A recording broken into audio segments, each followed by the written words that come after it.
नमस्कार, बहुत स्वागत है आप सभी का। आपके साथ मैं हूं सोनल और आप देख रहे हैं आईएनएच सेहत में हम हाजिर होते हैं एक नए विषय के साथ। आपको आपके स्वास्थ्य के प्रति जागरूक करने की हमारी कोशिश रहती है और हम ये कोशिश करते हैं कि जो नए विषय हैं जिनके बारे में आप कम जानते हैं या आधा अधूरा जानते हैं उनसे हम आपको अपडेट करवा दें।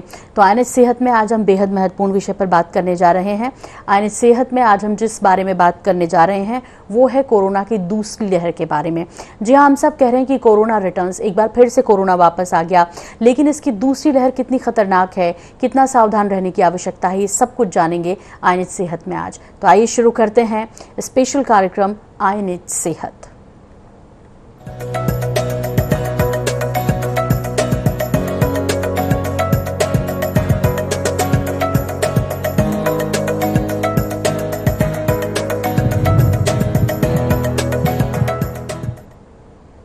तो सेहत में हम कोरोना के नए वेरिएंट जिसे कहा जा रहा है N440, इसके बारे में बात करेंगे और ख़ास तौर पे चूंकि छत्तीसगढ़ के संदर्भ में जब बात हो रही है तो यहाँ पर इसका असर देखने को मिला है, कुछ पेशेंट्स में देखने को मिला है। तो कितना गंभीर है ये, कितना सतर्क रहने की आवश्यकता, और वैसे भी पुराना कोरोना और अभी जो कोरोना आ रहा है वो कितना डिफरेंस है उन दोनों के बीच, ये जानने की कोशिश करेंगे। और इसके लिए हमारे साथ खास मेहमान स्टूडियो में मौजूद हैं। सबसे पहले उनका इंट्रोडक्शन आपसे करा देते हैं। हमारे साथ है consultant and charge department of medicine and COVID wing, BALCO medical centre से MD medicine doctor Animesh Chaudhary ji. बहुत स्वागत है डॉक्टर अनिमेश आपका। और सबसे पहला सवाल तो जाहिर तौर पे यही होगा कि बीते साल वाले कोरोना और इस साल वाले कोरोना में क्या अंतर है, कितना खतरनाक है, कितना सावधान रहने की आवश्यकता है? सोनल जी, कमोवस जो पिछले साल वाला कोरोना है, इस साल का कोरोना लगभग वैसा ही है क्योंकि वायरस सेम है। हाँ, कुछ वेरिएंट अलग हो सकते हैं जिसके बारे में लगातार चर्चाएं हो रही हैं, पर कोविड में बहुत ज़्यादा अंतर नहीं है। लगभग टेस्टिंग भी सेम हो रहा है, आरटीपीसीआर वैसी तरीके से टेस्ट हो रहा है। हम लोग बाकी जो टेस्ट कर रहे हैं, छाती का सीटी स्कैन कर रहे हैं, लक्षण भी कमोबस सेम ही है। फीवर आना, कफ आना, बॉडी एक होना, स्मेल का जाना, टेस्ट सेंसेशन का जाना, ये सभी जो नॉर्मल वायरल के सिम्टम्स होते हैं वह लगभग इस कोरोना में भी है। कुछ सिम्टम्स वेरिएंट्स के हिसाब से आगे पीछे हो जाते हैं, जैसे इस बार बॉडी एक ज़्यादा हो रहा है, वीकनेस ज़्यादा हो रही है, और ऐसा है कि इस बार लोगों में कोविड का मात्रा भी ज़्यादा है, लोग ट्रांसमिशन थोड़ा ज़्यादा है, लोग बहुत तेज़ी से पॉजिटिव आते जा रहे हैं। तो यह चीज़ मैं स्वीकार करना चाहूँगा कि हम में से किसी ने सोचा नहीं था कि सेकेंड लहर इतनी भयावह होगी।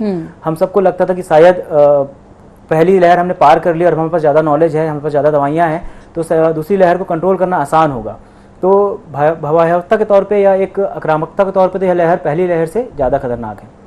जी बिल्कुल, चूंकि वेरिएंट की डॉक्टर साहब बार बार बात हो रही है और कोई कह रहा है ब्राज़ील में एक नए तरीके का आया, सबसे पहले चीन में फिर से एक नए तरीके का आया, भारत में भी कई तरह की बात की जा रही है, लेकिन सबसे अलग बात कि छत्तीसगढ़ में N440, ये वेरिएंट्स को थोड़ा सा समझाएंगे, इसको कैसे समझ सकते हैं कोरोना में हम? शुरुआत में यहाँ से करना चाहूँगा कि किसी भी वायरस में वेरिएंट्स का मिलना कोई नई बात नहीं है, और ना ही N440 के वायरस जो छत्तीसगढ़ में मिला है वो एक नया वायरस है। इसको ऐसे समझना है कि वायरस में दो चीज़ें होती हैं, एक होता है स्ट्रेन और एक होता है वेरिएंट। स्ट्रेन होता है जैसे कोविड-2, हमारे पास जो अभी वायरस है वो है कोविड-2, तो इसका मतलब है कभी कोविड-1 भी था। तो हर बार ये हुआ है कि जो कोरोना वायरस है, कोरोना वायरस पहले भी मानव जाति में अपना आक्रमण करता रहा है। पहले SARS-1 था, अभी जो कोविड-19 बोलते हैं वो SARS-2 है, इसके अलावा मर्स था। तो कोरोना वायरस अलग अलग था और कोरोना वायरस ने कुछ बीमारियां फैलाई। जब बीमारी के नाम अलग हो जाते हैं मतलब अब अलग वेरिएंट था। एक कोरोना वायरस जिसका कोरोना वायरस 1, कोरोना वायरस 2, मर्स वायरस, ये इसके वेरिएंट है, ये इसके स्ट्रेन है, सॉरी।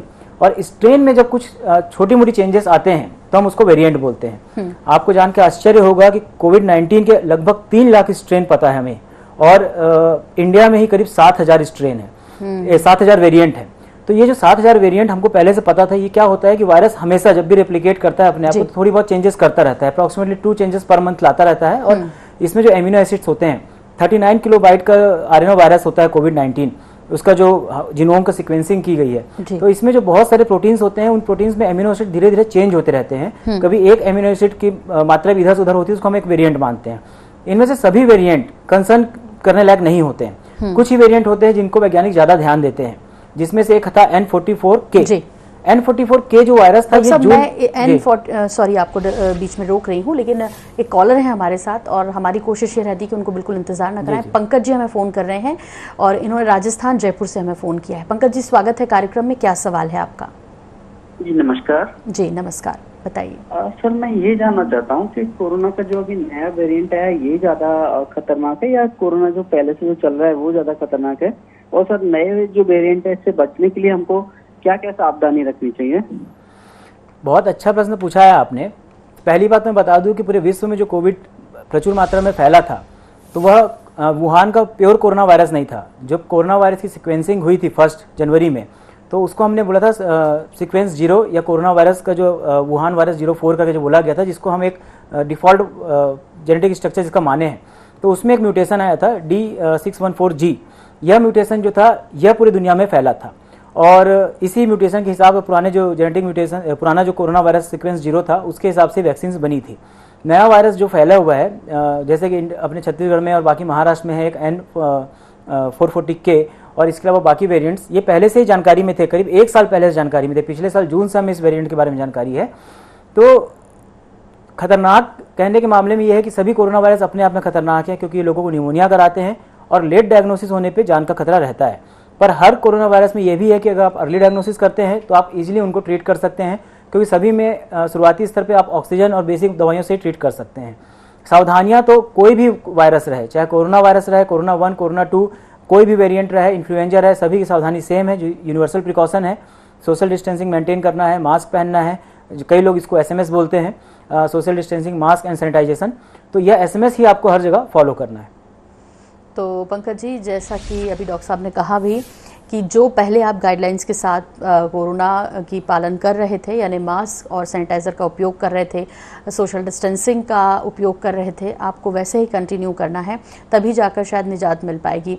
यहाँ पर डॉक्टर साहब एक सवाल आपसे ज़रूर है कि जो ये नए वेरिएंट की बात हम कर रहे हैं, या जो 440K की बात, आप जो महाराष्ट्र में, चूँकि महाराष्ट्र में स्थितियाँ काफ़ी गंभीर हैं, तो इनमें कोई नए तरह के लक्षण देखने को मिल रहे हैं या वही पुराने सिम्टम्स हैं? कोई नई चीज़ जो हमको फील हो तो हमें समझना चाहिए कि हम नए वेरिएंट का शिकार हो गए हैं?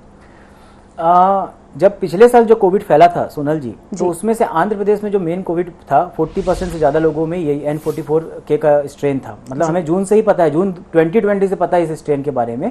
तो दोबारा जब महाराष्ट्र में फरवरी में इसके बारे में फिर से चर्चाएं शुरू हो गई थी। लक्षण कमोबश सेम ही है, पर कुछ लक्षण जो मैंने एक्सपीरियंस किए हैं कि इस बार के कोविड में ज़्यादा हैं। एक है वीकनेस, इस बार लोगों को सीवियर वीकनेस आ रही है और कई बार हम सिर्फ वीकनेस के अंदाज पे ही पेशेंट का कोरोना डायग्नोज कर पाए हैं। दूसरा हो रहा है बॉडी एक, फीवर, कफ और स्मेल का जाना, ये सब तो कॉमन है जो इसमें भी है। पर कई बार लोगों में जो शरीर दुखना है इस लेवल का है कि लोग रो दे रहे हैं, लोगों को रोना आ जा रहा है कि हमारा शरीर में इतना दर्द हो रहा है। तो एक बॉडी एक भी वायरल का सामान्य लक्षण होता है, हाथ पांव दर्द देना किसी भी वायरल फीवर का सामान्य लक्षण होता है। पर एक डेंगू था, एक ऐसी बीमारी थी जिसमें हाथ पांव बहुत ज्यादा दुखता है, हम उसको ब्रेक बोन फीवर बोलते थे। मतलब इतना दर्द होता था कि आदमी को लगता था कि हड्डियां टूट रही हैं। हाँ। और एक ये जो कोविड का नया वेरिएंट है, इसमें हम देख रहे हैं कुछ मरीजों को इतना तेज दर्द हो रहा है कि उनके आंसू आ जा रहे हैं। बिल्कुल। डॉक्टर साहब, एक कॉलर है हमारे साथ, राजधानी रायपुर से हमें फोन कर रहे हैं, शुभम जी ने हमें फोन किया है। बहुत स्वागत है INH सेहत में। शुभम जी, क्या सवाल है आपका? मैम, मेरा ये सवाल है डॉक्टर जी से कि एक बार कोविड होने के बाद सेकंड टाइम कोविड होने के क्या चांसेस हैं, और एक बार कोविड होने के बाद एंटीबॉडीज बनती है वो कितने टाइम तक रह सकते हैं? अच्छा सवाल है शुभम जी आपका, और हर दूसरा शख्स ये क्वेश्चन पूछ रहा है डॉक्टर साहब। इसके लिए एक बुरी खबर है मेरे पास आपके लिए शुभम जी और सभी के लिए, कि ये जो नए वेरिएंट्स आए हैं, तो मैंने बताया कि भारत में ही 7000 से ऊपर वेरिएंट हमको पता है, पर इनमें से कुछ नए वेरिएंट्स होते हैं जो खासकर स्पाइक प्रोटीन पर असर करते हैं। स्पाइक प्रोटीन जो होता है वही डिसाइड करता है हमारी बॉडी पे एंट्री कैसे होगी, और उसी के हिसाब से हमने वैक्सीन बनाई हुई है। तो ये जो नया वेरिएंट है N44K और इसके रिलेटेड और भी कुछ वेरिएंट्स हैं सेम, ऐसे 3 या 4 वेरिएंट माने जाते हैं। इनके बारे में माना जाता है कि री इन्फेक्शन करा सकते हैं, जिनको पुराना कोविड हुआ था उनको भी ये री इन्फेक्शन करा सकते हैं, क्योंकि ये बॉडी की इम्यूनिटी को क्रॉस कर जाते हैं। हमारी बॉडी में जो एंटीबॉडीज़ बनी है, कई बार ये उस एंटीबॉडी को भी क्रॉस कर सकते हैं। तो दुखद बात है, पर सच्चाई ये है कि यदि आपको पुराना कोविड हुआ है और यदि आपकी बॉडी में एंटीबॉडी बन भी चुकी है या आप वैक्सीन भी ले चुके हैं, फिर भी आपको पूरी तरह से उन सावधानियों का पालन करना है जो शुरू से सरकार और डॉक्टर्स कहते आए हैं। अगेन, सोशल डिस्टेंसिंग, मास्क पहनना और सैनिटाइजेशन का फॉलो करना। बिल्कुल। डॉक्टर साहब, एक और कॉलर हमारे साथ, पूजा जी, जिन्होंने हमें भिलाई से फ़ोन किया है। पूजा जी, स्वागत है कार्यक्रम में, क्या सवाल है आपका? जी, मुझे जानना था कि नए वेरिएंट के ये क्या क्या सिम्टम्स है इस बार।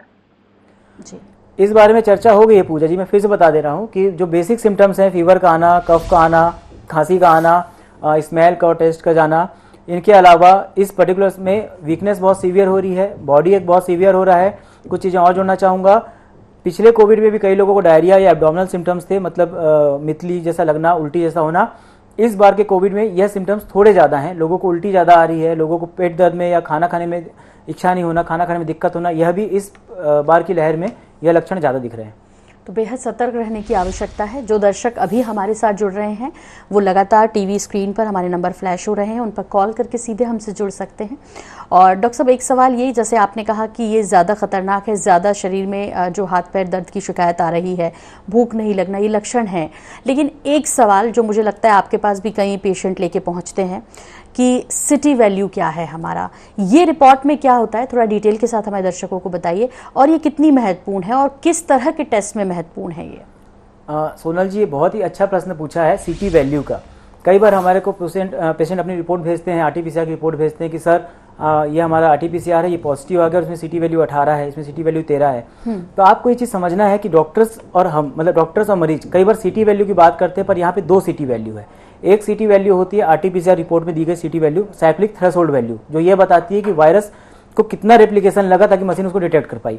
वायरस को जितनी बार रेप्लिकेट होना पड़ेगा, साइक्लिक थ्रेशोल्ड, जितना साइकिल वायरस को रेप्लिकेट होना पड़ेगा मशीन को डिटेक्ट करने के लिए, उतना मतलब है कि आपकी बॉडी में वायरल लोड उतना कम है। बॉडी में नहीं, जो सैंपल आपकी बॉडी से लिया गया उस सैंपल में वायरस उतना कम था। तो जितना ज़्यादा सिटी वैल्यू आपकी आरटीपीसीआर की आएगी, उतना कम चांस है कि आप दूसरों के इन्फेक्शियस हो।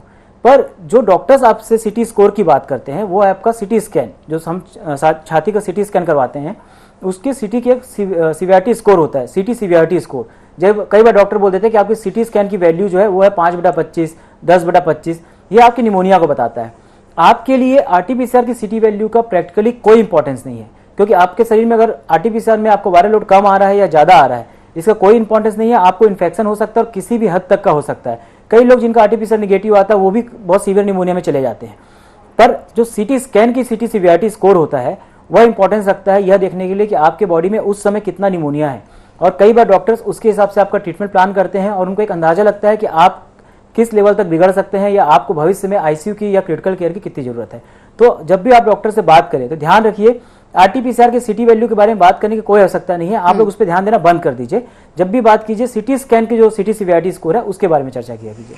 चलिए, और हमारी यही कोशिश रहती है कि हम दर्शकों को हर एक इससे जुड़ी जानकारियां हैं उससे अपडेट कराते रहें। इस बीच सुरेश जी ने हमें फ़ोन किया है, राजधानी रायपुर से हमें कॉल कर रहे हैं। बहुत स्वागत है आपका, क्या सवाल है सुरेश जी? हेलो जी। हाँ जी जी, आपकी आवाज़ मिल रही है जी? हाँ मैडम, ये 10 दिन पहले मैं जांच कराया था कोरोना की जी। तो रिपोर्ट निगेटिव आई थी और 3 तारीख को मैंने वैक्सीन लगाई है। तो फिर थोड़ी जांच करानी पड़ेगी? बिल्कुल, अगर आपको कोई लक्षण है कोविड के तो ही आपको जांच कराना है। यह बात बार बार बोली जा रही है हर तरफ से, सरकार की तरफ से भी और डॉक्टरों की तरफ से भी, कि कोविड वैक्सीन लगाने से आपको कोविड होना नहीं रुकेगा। इस चीज को आप समझिए, कोविड वैक्सीन आपको कोविड की सीवियरिटी रोकेगी, पहली बात। दूसरी बात, पहला डोज आप में इम्यूनिटी भी उतना पैदा नहीं करेगा। जब आपको दोनों डोज लग जाएंगे और उसके 4 हफ्ते बाद आपकी बॉडी कुछ इम्यूनिटी पैदा करेगी, जो भी इम्यूनिटी पैदा होनी है, तो दोनों डोज लगने के 1 महीने बाद आप कोविड से इम्यून हो पाएंगे। पर तब भी आपको कोविड हो सकता है, पर वो माइल्ड या मॉडरेट रहेगा, सीवियर कोविड होने के चांस कम है। तो अब आपको वैक्सीन लगी और वैक्सीन लगने के बाद कुछ समय बाद यदि आपको लगता है कि आपको बहुत तेज बुखार है, बहुत ज़्यादा वीकनेस है, सांस लेने में दिक्कत हो रही है, बहुत ज़्यादा खांसी आ रही है, या आप किसी कोविड संक्रमित मरीज के संपर्क में आए हैं, तो आपको कोविड जांच करानी चाहिए। बिल्कुल। एक कॉलर और हैं डॉक्टर साहब, अजीत जी हमें फ़ोन कर रहे हैं, कुरूद से इन्होंने हमको फ़ोन किया। बहुत स्वागत है आपका, क्या सवाल है अजीत जी? नमस्ते सर जी। नमस्ते। मैं ये पूछ रहा था, जैसे 14 दिन अपन क्वारंटाइन थे होम क्वारंटाइन में ठीक हो गए, उसके बाद हमको बोला गया था स्वास्थ्य विभाग की तरफ से कि 14 दिन बाद आप ठीक हो गए हो, आपको टेस्ट कराने की जरूरत नहीं है जी। तो सर ये क्या सही बात है कि हम 14 दिन बाद टेस्ट कराने की जरूरत नहीं है, हम नेगेटिव हैं? नेगेटिव नहीं है, आपको टेस्ट करने की जरूरत इसीलिए तो नहीं है क्योंकि आप जरूरी नहीं है कि आप नेगेटिव आए। पहले जब नया नया कोविड चालू हुआ था तो उस समय चूंकि संख्या कम थी तो प्रोटोकॉल बना था कि जब पेशेंट नेगेटिव रिपोर्ट आ जाएगी तभी उसको बाहर रिलीज करेंगे ताकि कम्युनिटी में ना फैले। पर आज की डेट में कम्युनिटी में कोविड फैल चुका है, तो अब यह माना जाता है, जैसे जैसे जांचें बढ़ती गई, हमारा नॉलेज बढ़ता गया, तो यह माना जाता है कि पेशेंट को जिस दिन पहला सिम्टम आया था उस दिन के 9वें या 10वें दिन के बाद से वह इन्फेक्शियस नहीं रहता। मतलब आपके बॉडी में अगर कोरोना वायरस है भी तो भी आप दूसरों को नहीं फैलाएंगे। तो इसलिए सरकार ने इस चीज़ को डिमोरलाइज करना चालू किया, इस चीज़ को लोगों ने हतोत्साहित करना चालू किया कि दोबारा टेस्ट कराना। अगर आप कोविड पॉजिटिव हैं, और मशीनें इतनी सेंसिटिव हैं आज की डेट में कि आपकी बॉडी से 2 से 3 महीने तक वायरस डिटेक्ट कर सकती है, पर आपको उस समय ना आप इन्फेक्शियस है ना आपको कोई लक्षण है। इसलिए सरकार ने बोला अगर आप एक बार पॉजिटिव आते हैं तो एक पर्टिकुलर 14 दिन का क्वारंटाइन फॉलो कीजिए, उसके बाद आप दूसरों के लिए इन्फेक्शियस नहीं रहेंगे। जी बिल्कुल। और डॉक्टर साहब, चूंकि सवाल ढेर सारे हैं, जाहिर तौर पे क्वेरीज हैं और बहुत सारे सवाल अब नए वेरिएंट के साथ खड़े भी हुए हैं। ये आपने अभी एक दर्शक को कहा भी कि वैक्सीनेशन करवा लेने का मतलब ये नहीं है कि आप पूरी तरीके से बच गए हैं। और इससे पहले एक सवाल ये था कि चूंकि मुझे एक बार कोरोना हो गया है, एंटीबॉडीज़ बन गई हैं, तो अब वो चिंता नहीं है। डॉक्टर साहब, ये कहा जा रहा है कि इस बार कोरोना बड़ा अपडेट होकर आया, मतलब उसको पता है कि इम्यूनिटी के लिए तो लोग अब बूस्टअप लेने लगे हैं, लेकिन उसे कुछ शरीर के दूसरे अंगों पर भी वो नुकसान पहुंचा रहा है या एक नए तरीके से हमला करने की कोशिश कर रहा है शरीर के अंदर। ये कितना सच है? सोनल जी, बैक्टीरिया वायरस जो है वह मानव जाति के साथ शुरू से ही एक लड़ाई में रहे हैं, और जब जब बैक्टीरिया या वायरस को लगता है कि हम हार रहे हैं, वो तुरंत अपने आप को अपग्रेड करके लाते हैं। तो आपने जो शब्द यूज किया अपग्रेडेशन, यही शब्द है जो वेरिएंट होता है। जब कोविड वायरस को लगता है कि इस दवाई के, मतलब कोई भी वायरस या कोई भी बैक्टीरिया को लगता है कि ये दवाई आ गई है जो हमको खत्म कर रही है, या यह चीज़ें हैं जो हमको खत्म कर रही है, तो कोई ना कोई अपने अंदर एक म्यूटेशन लेके आता है जिससे वो उस चीज़ से बच सके। तो अभी जो नए वेरिएंट्स आए हैं वह ऐसा माना जा रहा है, हालांकि किसी के पास अभी पुख्ता जानकारी नहीं है क्योंकि रिसर्च चल रही है, अभी सब नए वायरस वेरिएंट ही है, पर यह माना जा रहा है कि यह शायद थोड़ा इसकी ट्रांसमिटेबिलिटी या थोड़ा इन्फेक्टिविटी ज़्यादा है। यह भी माना जा रहा है कि चूंकि यह स्पाइक प्रोटीन में है तो यह हमारी बॉडी को इम्यूनिटी को स्कैप कर रहा है, उससे बचते जा रहा है, उससे किनारे करके बाईपास लेके निकल रहा है। यह भी माना जा रहा है कि यह जो वेरिएंट है शायद मॉट्स करा सकता है, मल्टीपल ऑर्गन डिस्फंक्शन करा सकता है, पर यह पुराना कोविड वायरस भी करा सकता था। अभी भी चीज़ें सेम ही हैं। यदि आप अर्ली डायग्नोसिस कराएंगे, अभी भी जितने भी एक्सपर्ट हैं हर कोई यही बोल रहा है कि आप टेस्टिंग का रेट बढ़ाइए।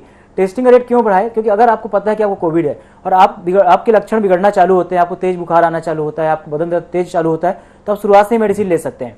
दवाइयाँ तो आज भी उपलब्ध है, और हमको मेन इसमें ऑक्सीजन सपोर्ट देना है, कुछ स्टेरॉइड देना है, कुछ एंटीवायरल देना है। तो यदि हम शुरुआती स्टेज में ही ये दवाइयाँ देते हैं तो कोई भी वायरेमिया कारण होने वाला डैमेज हम रोक सकते हैं।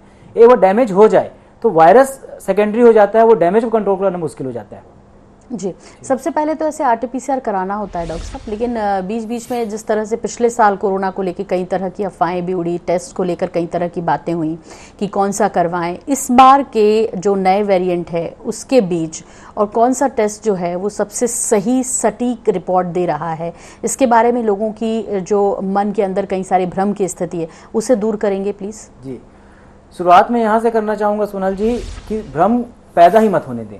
बहुत से ऐसे वीडियोस आते हैं सोशल मीडिया में जो हम भी देखते हैं और लिटरली वो मजाक वाली बात लगती है। मैं एक छोटी सी स्टोरी सुनाना चाहूँगा कि मेरी बहन थी, बचपन में उसके पास एक ग्रीन शीट थे, हरे कागज का पेपर था, तो उसने उस कागज के पेपर को टुकड़े टुकड़ों में काटा और घास जैसा लुक देके गाय के सामने रख दिया और बोली भैया देखिए मैंने गाय को बेवकूफ बना दिया, वो तो घास समझ के कागज खा ली। मैंने उसको बताया नहीं, गाय कागज भी खाती है, क्योंकि उसको नहीं पता कि गाय कागज भी खाती, उसको लग रहा है कि ये हमको बेवकूफ बना दी मैं गाय को। तो सेम वही है, कई लोग जिनको कोई जानकारी नहीं है वो बड़े बड़े वीडियोस लेके आ जा रहे हैं, वो बोल रहे हैं कि RT-PCR की जो जांच है वो फालतू है, ये जो चल रहा है स्कैम है। आप सोचिए ऐसा कैसा स्कैम हो सकता है जो पूरी दुनिया रुक के गई है। हाँ। और ऐसा भी नहीं ना कि सिर्फ आम जनता मर रही है, बड़े बड़े लोग, बड़े बड़े राजनेता, बड़े बड़े उद्योगपति और बड़े प्रधानमंत्री, राष्ट्रपति सब तो इन्फेक्टेड हुए हैं। उनमें से कितनों को हमने खोया है, कितने आपके परिवार में या आपके पड़ोस में कितने लोगों को आपने खोया है। क्या आपने इससे पहले कभी ऐसा देखा है पिछले 10 से 15 सालों में? नहीं देखा है ना। यह एक सच्चाई है, इसको स्वीकार करना है हमको कि कोविड हमारे आसपास है, और जब ये आपको हो जाएगा उसके बाद प्यास लगने के बाद कुआं खोदने का कोई फायदा नहीं, हो जाएगा उसके बाद इसको मानने की जरूरत नहीं है। अभी सरकार बोल रही है, हम बोल रहे मानिए प्लीज, डिस्टेंसिंग को फॉलो कीजिए।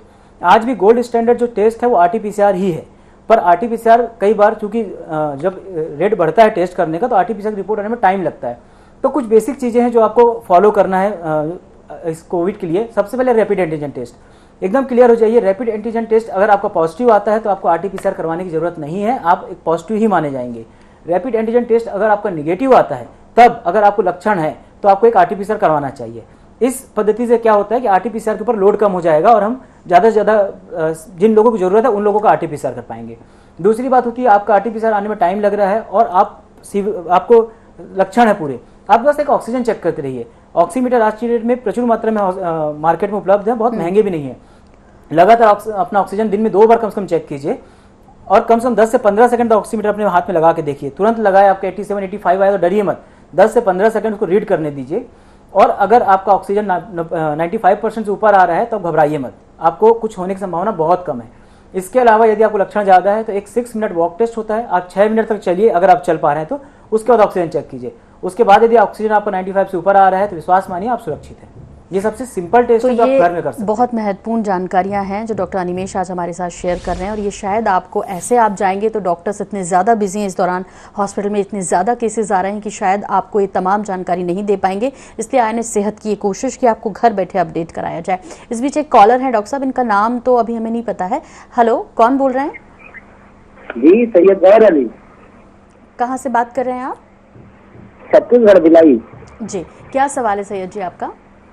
मैडम ये जो अभी वैक्सीन निकली इसको लगाने के बाद बुखार आता है, सर दर्द होता है जी, इसमें कोई दवा खा सकते हैं क्या? वैक्सीन की बात बोल रहे हैं आप? जी वैक्सीन के बाद ना जी, देखिए पहली बात तो किसी भी वैक्सीन को लगाने के बाद, जैसे छोटे बच्चों को वैक्सीन लगती है तो उनको भी बुखार आता है, तो किसी भी वैक्सीन को लगाने के बाद बुखार आना, जहाँ पे वैक्सीन लगी है उस जगह पे लालिमा होना, ये एक सामान्य साइड इफेक्ट है या इफेक्ट बोल दीजिए। तो इसमें घबराने की जरूरत नहीं है। एक सामान्य पैरासीटामोल की टैबलेट आप इसके लिए हमेशा खा सकते हैं। पैरासीटामोल की टैबलेट खाना, और जहाँ पे लालिमा है अगर दर्द है तो वहाँ पे आप बर्फ लगा सकते हैं। इसके बाद भी यदि आपको बहुत ज़्यादा बुखार आ रहा है या बहुत ज़्यादा दिक्कत हो रही है तो उस समय आप डॉक्टर से संपर्क करें। प्लीज़ दवाई दुकान से अपने मन से दवाई खरीद के ना खाएं। आप पैरासीटामोल अपने मन से खा सकते हैं, पर यदि आपको उससे ज़्यादा दिक्कत हो रही है तो आप नज़दीकी अस्पताल में जाइए और संपर्क कीजिए। तो उम्मीद करेंगे कि ये जो सलाह आपको मिल रही है इसको फॉलो करिए, और थोड़ी बहुत तकलीफ होगी, उसमें बहुत ज़्यादा घबराने की ज़रूरत नहीं है, बल्कि बचना चाहिए बेकार में बार बार बाहर जाने से या छोटी छोटी चीज़ों को लेकर डॉक्टर के पास भी जाने से। जहाँ तक हो सके, जहाँ तक कि डॉक्टर कहते हैं, हम यहाँ बैठकर आपको सिर्फ सलाह दे सकते हैं, लेकिन आपके जो रेगुलर डॉक्टर हैं, कंसल्ट जिनसे आप रेगुलर करते हैं, उनसे ज़रूर परामर्श लें, फ़ोन पर लें, और कोशिश करें कि अपडेट रहें हर चीज़ से। और कोई थोड़ी सी भी परेशानी होने पर अपने जो आपके पर्सनल फिजिशियन है या जो डॉक्टर हैं उनको ज़रूर दिखा दें, उनकी सलाह पर आगे काम करें। ये बेहद नाजुक वक्त है।